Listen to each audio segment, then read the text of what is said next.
Okay, let's look at the pre-writing, actually, the pre-writing stage, and to see what should we do before the writing itself. How can we prepare ourselves before putting the pen on the actually paper?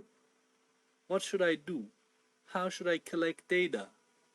How should I organize my paper? And then start writing a paragraph or a one paragraph essay. Okay, let's look at this stage.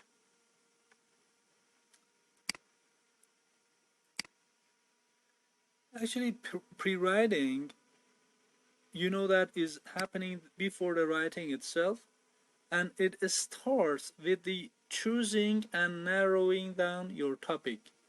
This means that at first you should choose a topic on which you can write a paragraph or some paragraphs, and then narrow it down. It means that you should choose a topic or an area and then make it smaller and smaller so that you can actually have something to say about that. Okay, and the more specific the better. Okay, because if your actually topic is general, then it seems like something like a newspaper, and the general public will read your text. But if you are writing something specific, the number of readers will decrease. Okay, will go down. But they are specialists. For example, when you are talking about for example, about the eyes. For example, a specific problem in the body. For example, heart attack. You should be specific and your readers will be specific, then the number will decrease. But they are advanced people, they are actually specific people, not your general public. Okay, this stage, I mean the pre-writing itself, will begin with the choosing and narrowing down your topic. Then you should determine something, some factors here. Okay, one of the factors is the audience. Who will read your paper or your text actually? Then you should determine the audience, and based on the audience you should write. Okay, then you should determine the purpose. Why are you writing the text? Okay, what for you're writing the text? What do you expect at the end? Okay, what is the logic behind writing some text, some paragraphs? Then you should determine it right here, the second step. Then tone. Okay, then you should determine point of view, and you should determine the tense. For example, are you going to talk about what happened in the past, okay, or what will happen in the future? If it happened in the past, for example, World War II, then you should choose past tense here. But if you're talking about a plan or some plans which will happen in the future, then you should select the simple, for example, future. Then it is important here to determine your tense. Okay, then you should go to the third step of pre-writing stage, explore your topic. This means that you should collect data. For example, you should read some papers, some books, some websites, web pages, whatever it is, and then collect data, take notes, and then put them together in the second stage. I mean the writing itself, the writing stage. Okay, then you should explore your topic. Okay, let's look at them one, and finally you should make a plan. You should actually make a plan. This means that you should put the pieces of text, you have taken notes of them, like the pieces of a puzzle together. Then you will have a paragraph or some paragraphs. Okay, then you should make a plan at the end, and this way your pre-writing stage will be done, will be over, will finish, and you will go to the next stage. Okay, let's look at them one by one and very specifically.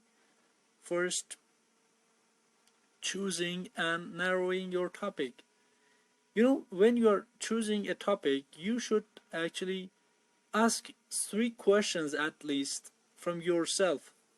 Okay, you should ask yourself some 3 questions, maybe more than that, but these are very important. You should ask yourself, does it interest me? If it doesn't interest you, you will give up.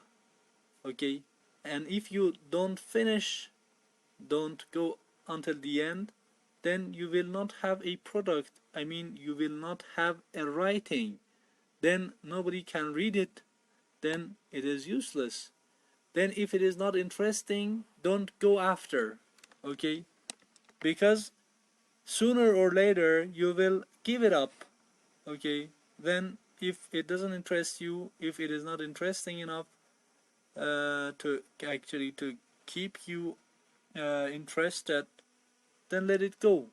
Okay, for example, I am interested in writing a skill, not listening, not a speaking a skill.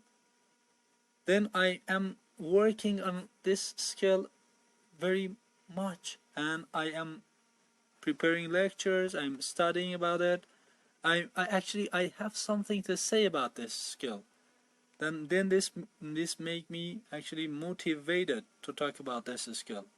Okay, and specifically if you're a university student and you are, for example, selecting a topic for your proposal for your thesis.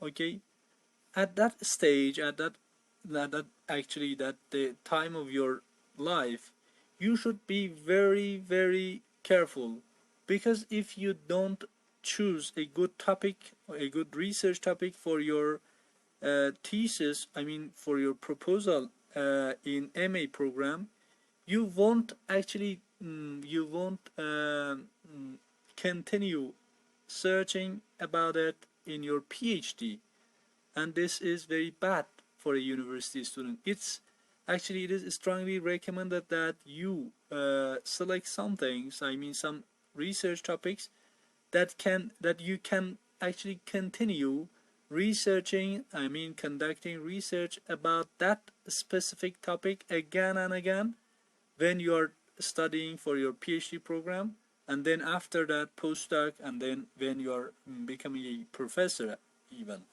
Okay, then it must be interesting enough. The second question is that, do I have something to say about it?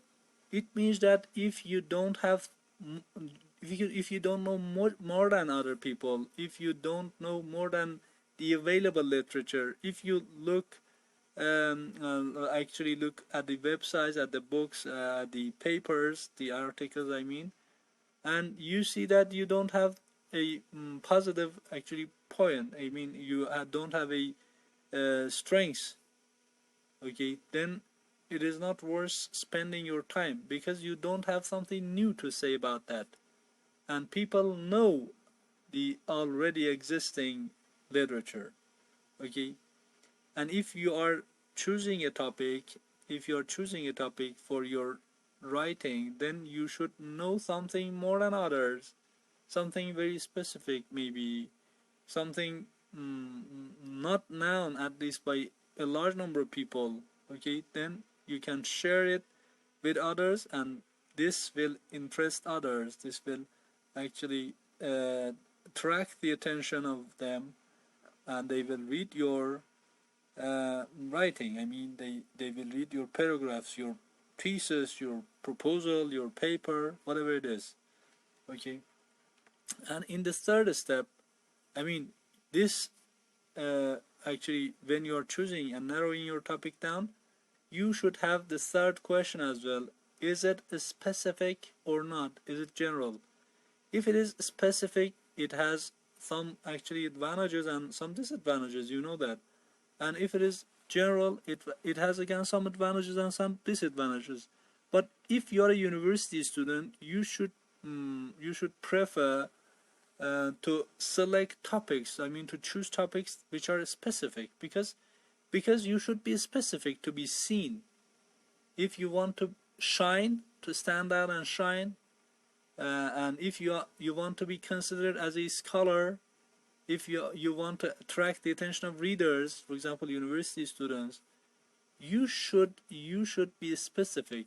If you want to if you want your paper be cited more and more and more, then you should be specific, because general ideas are not welcome, and not necessarily are not welcome, but most of the people are looking for a specific information. Then you should be specific as well. Okay, let's look at the other step. After choosing and narrowing down your topic, you should determine some factors here.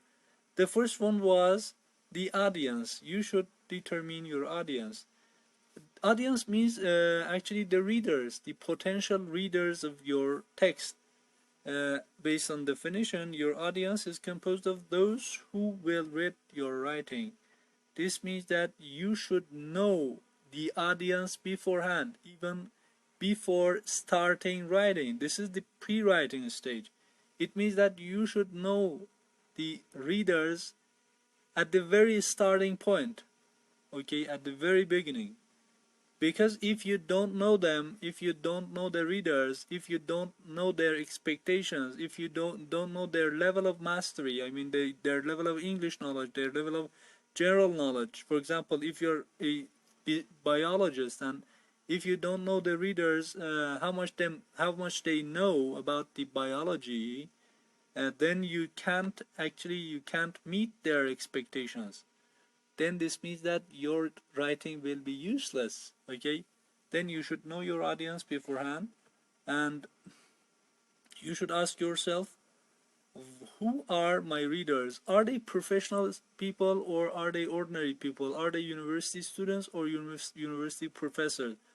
For example, are they heart specialists or general doctors, I mean physicians, ordinary physicians?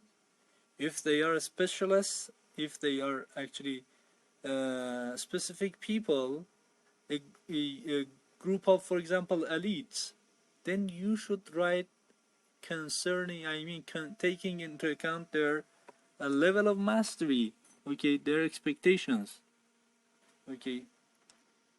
And you should ask yourself the other question: what do my readers know about my topic? Okay, if you know something, you should not say it again and again. If you know that they are aware of something, you should, to the extent possible, actually not repeat it again and again. Okay, and you should provide them with new data, new information. This means that you should actually check their level of mastery beforehand, and you don't actually bombard them with repetitive information. And the third question is, what do my readers need to know about my topic? We have an ideal state. For example, an ideal level of my knowledge. For example, I expect myself to score 9, in IELTS exam. Okay, but right now, for example, I can score 7 or 8 or 8.5, for example. The difference between these two scores, the expected or the ideal score, and the score I can actually score right now, is what you as a teacher should prepare me with that information. For example, uh, you know that your readers know something, but they need to know something else. You should prepare them with that lacking knowledge, what they don't know. You should know what they don't know, and you should prepare them with what they don't know. Okay, not repetitive information. How do my readers feel about my topic? Does it interest them? Okay, for example, if you as a doctor, for example, as a physician, are searching, are conducting a research, are writing research papers, proposals, theses, whatever it is, about, for example, smallpox, okay, it is not interesting anymore because we are afflicted with coronavirus right now. Then this is interesting for doctors, for example, physicians. For example, if you are writing about black and white televisions, this doesn't interest people anymore because they are obsolete. People do not use black and white TVs anymore. Then you should write about new discoveries, something which is not very well known for people. Okay, and you should know that what is interesting and what is not interesting for the readers. Okay, and if it doesn't interest people, then you should let it go. Here, with regard to audience, again, you should consider some other questions. What do my readers expect? What is the expectation of the readers? Okay, for example, they expect me to write a standard written English, not, for example, colloquial English, not informal English. If you are for example, if you are writing a novel, for example, then you should write and you should follow the rules. And if you are writing a newspaper, an article for a newspaper, then you should follow the rules again. If you are writing a text for a journal, a scientific journal, then you should follow the rules of the journal. Then you should write a standard written English, and you know that what it means. You should use correct grammar and spelling. This means that grammatical mistakes and spelling mistakes are intolerable. People expect you to write good English, okay? Correct grammatically, and you should not have misspelled words, wrong words, okay? Then it is the expectation of the readers. You should provide readers with accurate information. For example, the audience, if they are general public, if they are the ordinary people, you can use, for example, almost 10 people were killed, this sentence, okay? But when you're talking to a specialist, you can't speculate. You can't guess something. You should know the exact number of the killed people, for example. For example, if you are presenting presenting a report to the president of the country, you can't speculate. You should tell the exact numbers. But when you are talking to the general public, you can speculate. You can say something more than that or less than that. Doesn't matter. Okay. For example, if you are a university student, if you are writing your thesis, your proposal, your research article, you should provide readers with exact information. Uh, while you are writing research papers, you are recommended not to use words like almost, approximately, about, because they are not exact words. They are estimations, and estimations are not allowed in scientific works. What do my readers expect? They expect you logical presentation of ideas. This means that you should put them in a correct order. Put the sentence one and in the first place, and the sentence second in the second, and the third sentence in the third, and go actually in a correct order. You should not misplace sentences. for example, the final sentence at the very beginning and the first sentence at the very end. This is not allowed. Okay. And then you should go to the next expectation of the readers. You should follow directions of the assignment. This means that, for example, if you are preparing yourself for the IELTS exam and you are taking this exam, you are expected to write 250 words at least, at minimum 250 words for the first task of IELTS, okay, IELTS academic. Then you can't write 240 words, okay, because if you do so, you will lose the score. Then you should follow the directions. Or when you are writing an abstract for your research paper, for example, or for your thesis, for example, the journal might ask you to write at least 150 words. Then you should follow the rules, and this is very important, because if you don't follow the rules, if you don't stick to the rules, if you don't actually observe the guidelines, then you will lose the score and you will fail. Okay. And another example, if you are taking the IELTS exam, the IELTS academic, in the second task you are expected to write at least 150 words. This means that you are not allowed to use less than that. I mean, you are not allowed to write less than that, because it is a criteria. Actually, it is a criterion for you when they are scoring your text. Okay.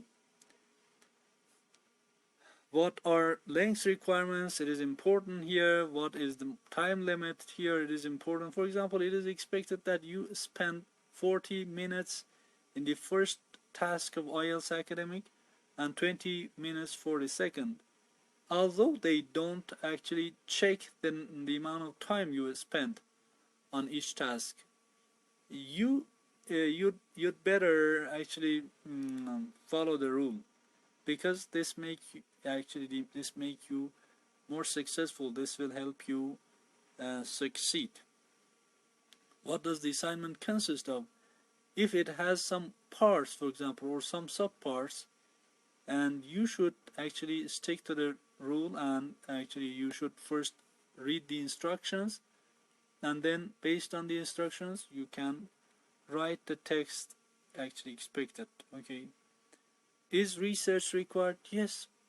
For most of most of the time, you as a university student specifically, out to search, out to look for new information and provide readers with what they don't know, what they lack.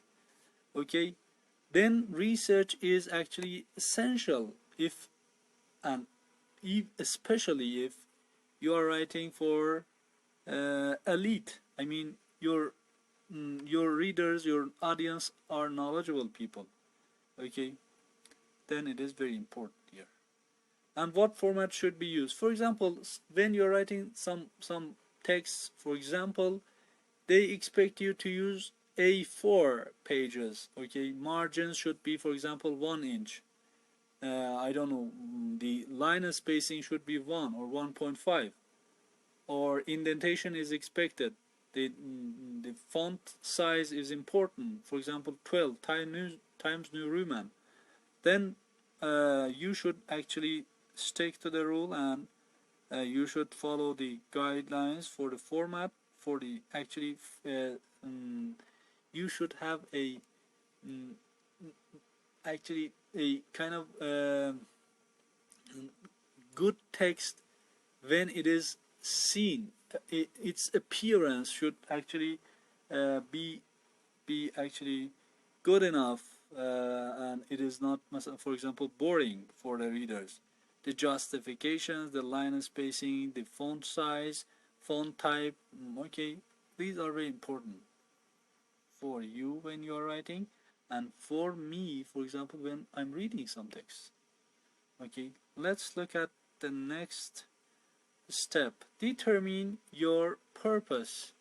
Here you should have actually some goal before writing the text. Okay, you should have some goal. Why are you writing the text itself? What is the logic behind writing the text? Okay, the purpose is the reason why you are writing. Why you are writing, actually you should ask yourself, why I'm writing this text, and you should answer this question, and then based on the answers you actually provided, go on to look for the information, to search for the information, and then make a plan, and then write, revise, and edit. Okay, the rest of the process. Whenever you write, you always have a purpose. You know that most writings fit into one of these three categories. But I believe that we have more than three categories. Okay, let's look at them. Expressive writing. Then we have another kind of writing which is informative writing. We have persuasive writing. For example, when we are writing a research paper, we have different types of these writings, these writing types in a research paper or a proposal, or when you are writing you are writing the first task of IELTS academic. Most of the time you should write persuasive essay or argumentative essay. It means that you should persuade someone to accept something, or you should argue that your ideas, your beliefs are correct actually, and the others, I mean the idea of others or the ideas of others are wrong, or are actually worse than yours. Okay, then you should write argumentative essay, or better say persuasive essay, or argumentative essay, or something like that. Or while you are writing the second task, most of the time you are describing something. You are actually talking about it. Actually, you are writing or talking about a picture, or I mean a figure, or a table in the second task of IELTS academic. Then they expect you to write a descriptive essay, something like this. Okay, and most of the time we mix different types of essays in order to have some, for example, a 5-paragraph essay. Okay, when you're writing a thesis, for example, a research proposal, or a research paper, or when you're writing 5 paragraphs, you might have a combination of these 3 and even more than 3 types of writing. We have classification essay, we have argumentative essay, we have actually descriptive essay, each of which can be used in one part of your writing.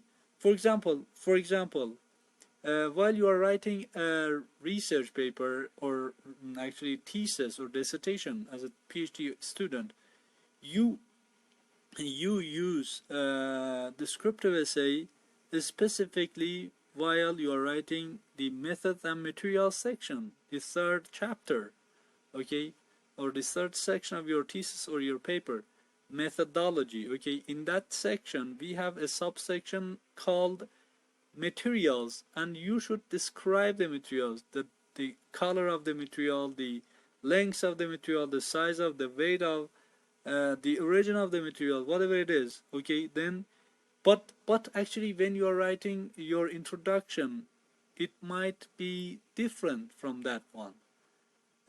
Most of the time introduction is a kind of argumentative or persuasive essay, but when you are writing the conclusion section, it is a kind of summary essay. Okay, then we use different types of essays in different or better say we use different types of essays, a combination of different types of essays when we are writing our research paper or proposal or thesis, specifically when we are a student. And then you should determine your tone. These should all happen before writing the text itself. Okay, determine your tone. Okay, what is the tone? Tone is mood or attitude you adopt as you write. While you are writing, what is your attitude or mood? Okay, this means that are you writing a serious text or a humorous text? For example, are you writing a joke? are you going to make people laugh, or are you talking about a fact, a scientific fact? If you're writing a scientific fact, then you should write a serious text. But if you're writing a joke, or if you want people laugh at what you have written, then you should actually stick to a humorous tone. Is it intimate or detached? When you're writing in, for example, a letter for your girlfriend or your boyfriend, you are using a kind of intimate tone of writing. Then this is somewhat close, and for example, you are writing some letters, or a letter to your mom, to your dad. Okay, but when you are writing a letter to the professor of the university, or when you are writing some scientific facts, and when you are writing a formal letter to the embassy of the country, for example, then you should write in detached tone. Okay, if you are writing actually a letter to an official, you should write in formal English. Okay, but if you're writing a letter to your girlfriend or boyfriend, you will use informal language. Am I right? And if you are Shakespeare, or if you are the novelist and you are writing a novel, then you use literary tone. And these should all be kept in mind while you are writing. And if specifically, these all should be kept in mind before even starting to write. Okay, let's look at the rest. Here, you should determine the point of view. This means that you should actually choose the perspective from which you want to write the essay. Based on definition, point of view is the perspective from which you want to write an essay. What this means? Actually, this means that we have three types of points of view, or 3 points of view. The first person, I and we. This means that you yourself are involved in the process. For example, you want to talk about your actually life. For example, you are writing the biography, okay, your biography. Then in this case, you yourself are involved. Or you want to talk about how you bought a car, for example. You want to write about how you married, for example. In that cases, you yourself are involved. Then if you want to choose the first person point of view, you yourself are involved, and you are the author, and the person who is involved in the process as well. Okay, for example, you write that I went to that specific place, I asked for the price of the car, then I looked at the car, I inspected the car, then I talked to the seller, then I actually bought the car. This means that you yourself are involved. But sometimes you are talking in the second person point of view. This means that you yourself are not involved. This happens most of the time with regard to, for example, instructions. Okay, catalogs. For example, you buy something, some products from the market, and there is a catalog inside the packet or the pack, and you open the pack and then you read that instruction. In that instruction, you see that it is written that open this packet, and then, for example, mix it, then put it in a cold place. This means that you yourself are not involved as the author, as the writer of that text. You yourself are not involved. Actually, you are ordering someone to do something. You are forcing to do or you are asking somebody to follow what you have written in that catalog. Okay, this is the second person. And in some cases, you are talking about some people who are somehow absent. Okay, actually something like you are backbiting. You are talking on the back of somebody. He or she is not present, and you are talking about that person or that guy.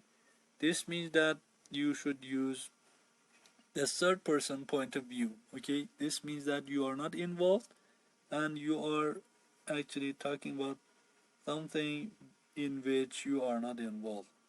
And um, one of the most common errors in writing actually takes place when you, as a writer, as the author of a text, shift point of view unnecessarily. Okay, for example, in research papers or in proposals, we most of the time use the first person point of view, and most of the time we keep ourselves out of the story. And we most of the time use passive verbs, passive voice here, specifically in the methodology section. We say that this will be calculated. You don't write I will calculate. You write this will be calculated. Okay, this means that you are involved, but you want to keep yourself out of the story, and this is the first person. And when you're actually ordering somebody to do something, or when you're asking somebody to do something, you use second person, as I said earlier. And finally, at the end of this determining process, you should determine the tense. Okay, you should determine the tense. Why the tense is important for us? Because tense is the voice you use to designate the time of the action or state of being. This means that if you did something in the past, you should use past tense. If you will do something in the future, you should use a future tense. Okay. For example, when we are writing a proposal, specifically the methodology section is written in the future tense. Okay.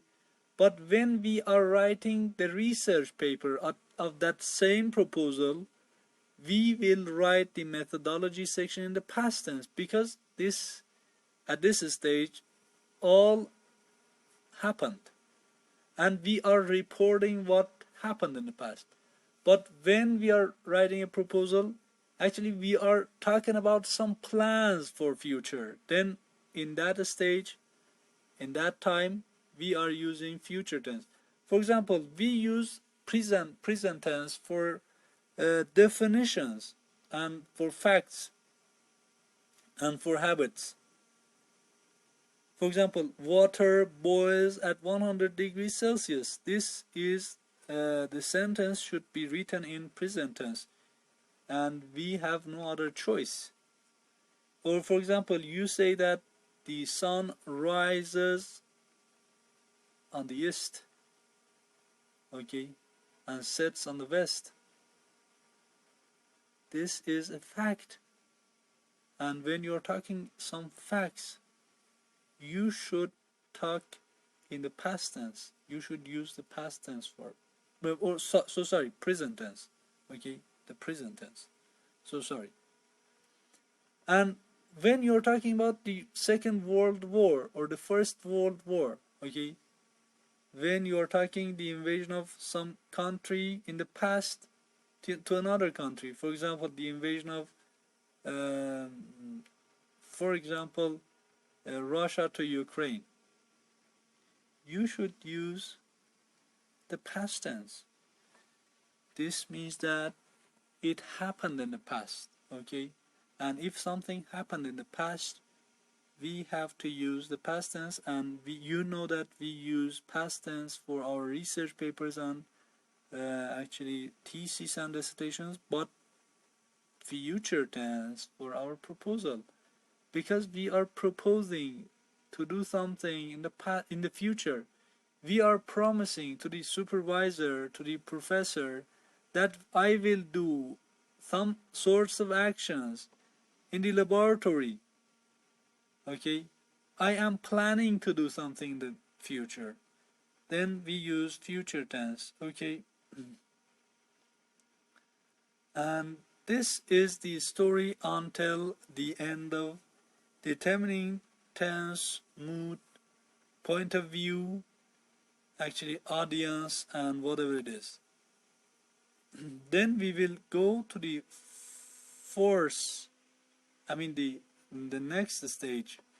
Okay, in this stage, actually in this step, we should explore our topic. We should explore. This is the actually the penultimate section of the pre-writing stage. Okay, after this place, after this stage, we should go to the next one, which is making a plan. Okay, in this stage, we should prepare data.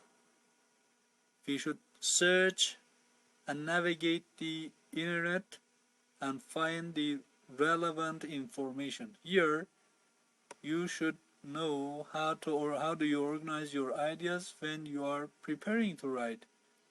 For example, we have some techniques here. We have some techniques to actually to search for the internet and to take notes and then in the second stage, which is the writing stage, the drafting stage, at that stage we will actually put these pieces together. We will put these pieces together to have a big picture, to have a whole. The pre-writing techniques are as follows. You see brainstorming in this technique. For example, you actually prepare some clues, and we have discussing. For example, you will ask a group of people to talk about for example, some topics. For example, family. Okay, free writing is another technique. Looping is another technique. Listing. For example, you want to write an essay or a writing with regard to, for example, how to study English. Okay, how to, for example, practice writing. There is a list of activities you can do. For example, if you want to write, actually to learn how to write in English, how to write well in English, one of the techniques is to read a lot.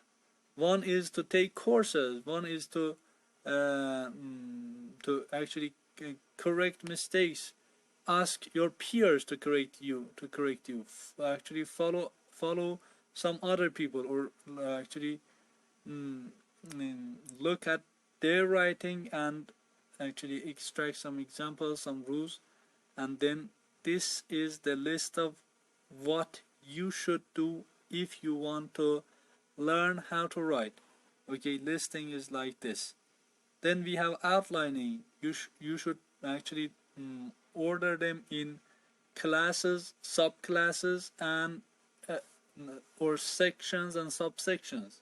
Okay, part A, part A 1A, part A2, part A3, part A31, A32, A33, and like this.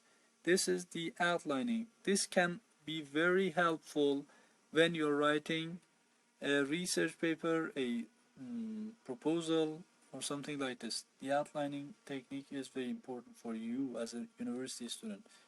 Charting is another one. When you are comparing some things or some people with some others and comparing and contrasting, this can be very helpful. For example, you want to compare the similarities and differences between two things, two people. This charting will be helpful. Okay, so sorry, will be helpful. And then clustering or mapping is another technique. Questioning is the other technique. And in the next lectures, we will have some discussions with regard to each of the techniques listed here, and the first one will be the brainstorming itself. Okay, have a nice time until the next lecture. and follow us and to score better in writing, IELTS, TOEFL, or whatever exam you will take. Okay, good luck for now.